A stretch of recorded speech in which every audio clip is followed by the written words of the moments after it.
madaxweynihii ugu beenta badnaa ee abid Soomaaliya soo mara haddii aad isleedahay isagaan been ka sheegayna toban ka mid ah beenaha aan xad ka lahayn ee uu sheegay daawo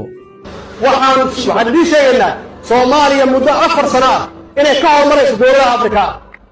waxaan xaqiijinaynaa muddo 2 sano ah shabaab inaan dalka ka ciribtirno waxaana saaran oo tahay magaaladan aragtaan oo burbursan 4 sano gudaheeda inaan ka soo saarno magaalada ugu nadiifsan magaalada ugu qoxo inaan ka soo saarno 4 sano joogaya mana soo sharaxayo nomination daba qaadan maayo jid la xiraayo ma jiraayo oo la yiraahdo khilaafaad madaxweyne iyo prime minister ah dowladda waxay ballan qaaday khilaafaad inuusan jirin in aqalka sare ay caasimadda Muqdisho ay ku yeelato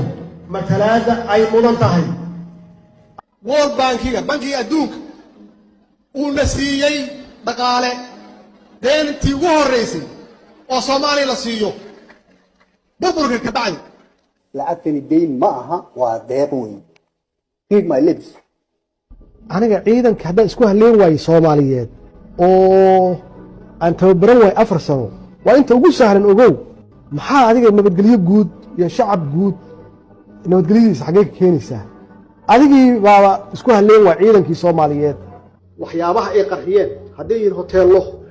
haday yihiin guryo inaan dhisno annaga ka masuula annaga ilaalin weyne nabadgelyadii dadka ku dhinta inaan magdhow siino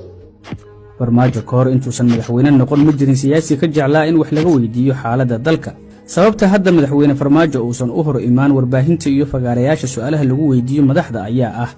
in wax kasta uu sheegay iyo ballan kasta uu qaaday ay been noqdeen waxa uu ku hadlana uusan aqoon haddii ay jiraan beena ka weyn 10 kan fadlan nala wadaag